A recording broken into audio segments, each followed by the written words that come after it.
আসসালামু আলাইকুম এভরিওয়ান, সকলে কেমন আছেন? আশা করি সকলে ভালো আছেন। এই যে আমি এখন এজিআর কুরিয়ার সার্ভিসে থেকে মাছগুলা রিসিভ করলাম। তো এই যে দুইটা ককশিটে আমি রিক্সা দিয়ে এখন বাসায় চলে যাচ্ছি মাছগুলা নিয়ে। এখানে আছে মিক্স মানে ফেন্সি মিক্স গাপ্পি আর কিছু কই টক্সিডো। তো আমার কাছে কোয়ালিটি গুলো আমি এখনো বুঝতেছি না। তো বাসায় যেয়ে আপনাদেরকে অবশ্যই আনবক্সিং করে দেখাবো। তো বিস্তারিত পুরো ভিডিওটি দেখবেন এবং ভিডিওটি ভালো লাগলে অবশ্যই কিন্তু কমেন্ট বক্সে কমেন্ট করে জানিয়ে দিবেন। তো চলুন আমরা শুরু করি। এই যে আমি এখন বাসায় চলে আসলাম। তো আমি যেহেতু একা একটু কাটতে কষ্ট হইতেছে, কারণ আমার এক হাতে মোবাইল আর এক হাতে কেচি দিয়ে আমি কাটতেছি। তো তারপর আমি আপনাদেরকে দেখানোর জন্য আমি একসাথে দুইটাই কাজ করার চেষ্টা করতেছি। তো সবাই ধৈর্য সহকারে ভিডিওটি দেখবেন, কেউই স্কিপ করবেন না। এই যে দেখেন এখানে সম্ভবত ফেন্সি মিক্স, কোয়ালিটি খারাপ না, মোটামুটি ভালোই। তো যাদের লাগবে তারা কিন্তু চাইলে আমার কাছ থেকে হোলসেলে অথবা খুচরা নিতে পারেন। আর এই যে এখানে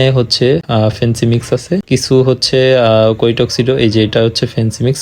আসলে রাত্রে বেলায় তো এরকম ভাবে লাইটিং এর কারণে ক্লিয়ারলি দেখা যায় না। তো আমি আপনাদেরকে অবশ্যই লাইটে মানে দিনের আলোতে ইনশাল্লাহ ভিডিও করে দেখাবো। তো এই যে আরো একটি বক্স আছে, তো এটা আমরা কাটবো। এই যে কেচি দিয়ে আমি কাটতেছি এক হাত দিয়ে। আমার কাছে খুবই কষ্ট হইতাছে এক হাত দিয়ে ক্যামেরা ধরা। এটা আসলে একা একা কন্ট্রোল করাটা আপনারা ভালো করে জানেন। এই যে সুন্দর করে আমি কাটতেছি, কারণ এই ককশিটটার দামও আমার কাছ থেকে 100 টাকা নিছে। তো আমি যার কাছ থেকে অর্ডার করেছিলাম, তো ওনার সাথে আমার ফেসবুকে পরিচয় হয়েছে। তো আমি ওনার কাছ থেকে মাছগুলা ফার্স্টে দেখছি। তো দেখার পরে আমার কাছে মাছগুলো ভালো লাগছিল, কিন্তু পরবর্তীতে যখন আমি অর্ডার দেওয়ার পরে ভিডিও কল আমাকে দেখায়, আমার কাছে কোয়ালিটি গুলা ভালো লাগছে, তাই আমি অর্ডার করে দিয়েছি। তো আপনাদের কাছে কেমন লাগলো অবশ্যই কিন্তু কমেন্ট করে জানিয়ে দিবেন। সকালবেলা আমি বুঝতে পারবো। তো এখন যেহেতু আমি একা, তো আমি আপাতত আপনাদেরকে আনবক্সিং এর ভিডিও দিচ্ছি। তো ইনশাল্লাহ পরের ভিডিওতে আপনারা ইনশাল্লাহ আপডেটটা পেয়ে যাবেন। তো এই যে দেখেন এটা বড় পলির ভিতরে, এইটার ভিতরে সম্ভবত উনি বলছে আমাকে যে বড় একটা পলি, ওইটার ভিতরে সবগুলো ফিমেল, মানে ফেন্সি মিক্স এর ফিমেল। ফেন্সি মিক্স বলতেই ভালো ভালো কোয়ালিটি দিয়ে আপনার মিক্স কাপ্পি যেটা আমরা বলি, ওইটা আর কি অ্যাড করছে, বানাইছে উনি। তো এই যে আমি এখন পলিগুলা ট্যাঙ্কে, যে ট্যাঙ্কে আমি রাখছি বা ওদেরকে রাখবো, ওইখানে আমি পলিগুলা পানি অ্যাডজাস্ট হওয়ার জন্য, এই যে এগুলো কৈটক্সিডো। তো এই যে দেখেন এগুলা আপনার ফেন্সি মিক্স। আসলে কোয়ালিটি আমার কাছে এখন আপাতত ভালো লাগতেছে। এখন সম্ভবত সকালবেলা ইনশাল্লাহ আশা করি খুবই খুবই পছন্দ হবে। আর আপনাদেরকে অবশ্যই আমি শর্ট ভিডিও অথবা লং ভিডিও নিয়ে আসবো আপনাদের জন্য। তো এই যে দেখেন আসলে গোলা দেখা যাইতেছে, ততটা ক্লিয়ারলি দেখা যাচ্ছে না। তো আমি এখন এয়ারেশনটা চালু করে দিব। তো এয়ারেশনটা চালু করার কারণ ওরা একদিন জার্নি করে আসছে, ঠিক আছে, পুরো 24 ঘন্টা জার্নি। তো এজিআর কুরিয়ার সার্ভিসের মাধ্যমে আমি এটা হাতে পাই।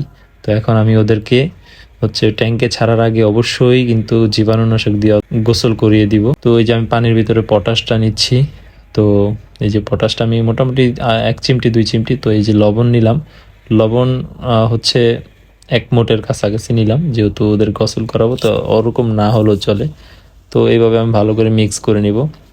তো আপনারা যারা অবশ্যই অন্যান্য খামার থেকে মাছ কালেকশন করবেন, অবশ্যই কিন্তু পটাশ আর লবণ দিয়ে কিন্তু ওদেরকে গোসল করিয়ে নেবেন। তাহলে দেখা যায় আপনার ট্যাঙ্কের কোনো রোগ জীবাণু ছড়াবে না। তো ওদের কোনো ফাঙ্গাস বা ইনফেকশন থাকলে ইনশাল্লাহ আশা করি কিছুটা হলেও উপকার হবে। তো এই যে এখন আমি মাছগুলো ধরবো। আমি পলির মুখগুলো খুলে রাখছিলাম। তো যেহেতু কষ্ট হচ্ছে একা দিয়ে, তারপর আমি কিছু কিছু স্কিপ করে দিতেছি। তো এই যে এইভাবে গোসল করাই দিলাম একটা ঝুড়ির ভিতরে ওদেরকে নিয়ে।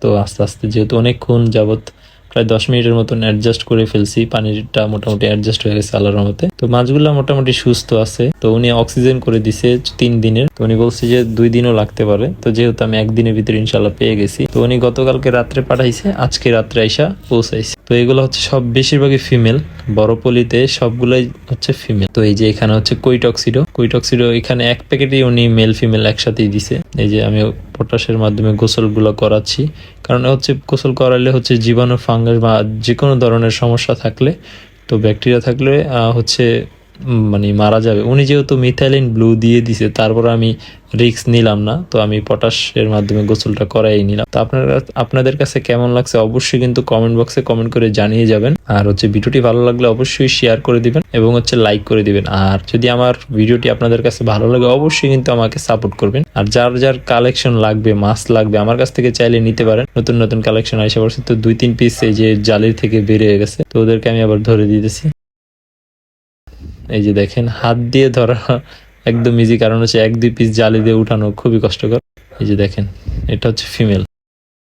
তো ছেড়ে দিলাম, তো আরও একটা রয়ে গেছে, এটা হচ্ছে ফিমেল। তো আমি আরও হাত দিয়ে দেখলাম বা চেক করে দেখতেছি যে আসলে কি আরও আছে কিনা। এই যে দেখেন, পটাশের পানি আর মিথাইলিন ব্লু। তো মিথাইলিন ব্লু হচ্ছে একটু দাম বেশি। তো আমাদের পটাশটা হচ্ছে সব জায়গায় আমাদের দেশীয় পণ্য, বা এটাও খুবই ভালো কার্যকরী, তো এই জন্য আমি পটাশটাই ইউজ করি। তো এই যে দেখেন, এগুলো সব হচ্ছে ফেন্সি মিক্স গাপ্পি, এখানে ফিমেল মেল বেশি আছে, সমস্যা নেই। আর এই যে এখানে হচ্ছে কুইটক্সিডো আছে, তো ওদেরকে আমি আলাদা করে রাখছি। আর হচ্ছে আমার কথায় কিছু কিছু ভুল হয়, তো আপনারা কেউই কিছু মনে করবেন না। তো ভিডিওটি কেমন লাগলো অবশ্যই কিন্তু কমেন্ট বক্সে কমেন্ট করে জানিয়ে দিবেন। তো ভালো থাকবেন সবাই, টাটা।